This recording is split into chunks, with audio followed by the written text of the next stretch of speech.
मुझे तो सिर्फ इस बात का खौफ है कि कहीं मेरा यार मेरे बारे में ये ना सोचे कि मैं उसके लिए कुछ भी नहीं कर रहा।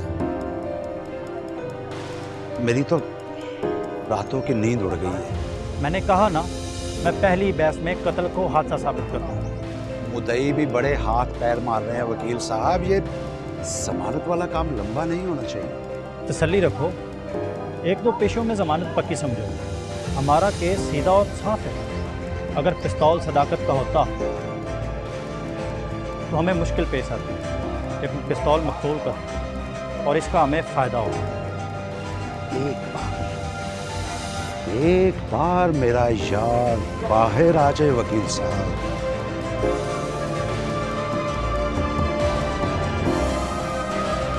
फिर देखना हड्डियों के रंग में कैसे रंग डलती है।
आ जाए आ जाए।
कि एक चीज पसंद नहीं आई तो बंदा दूसरी तो किस्मत बदल के रख दूंगा इनकी।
पता जाएगा कौन है ये। अरे अगर वो लोग चले गए तो ये अम्मी अभी तक क्यों नहीं आई? वो बैठ बैठ फजीलत खाला से दरवाजे पे खड़ी बात कर रही होगी, आ जाएंगे भी। ओ आ गई बुट्टी शहजादी। ओ चल हट हट, तुझे तो हर वक्त लाड ही चढ़ा रहता है। अम्मी बताएं क्या बात है अभी? लो, पहली मुलाकात में कोई तय थोड़ी हो जाता है। वो आया बैठा, उसने देखा और उसने पता कर लिया है ना अम्मी? ओहो चुप कर महविश। अच्छा अम्मी आप बताएं। भाई वो कह कर गई है कि कल तक सोच कर बताएंगे भट्टी साहब। भाटी साहब? पूरा नाम क्या बताया उन्होंने? हाजरा उन्हें भट्टी साहब ही कह रही थी।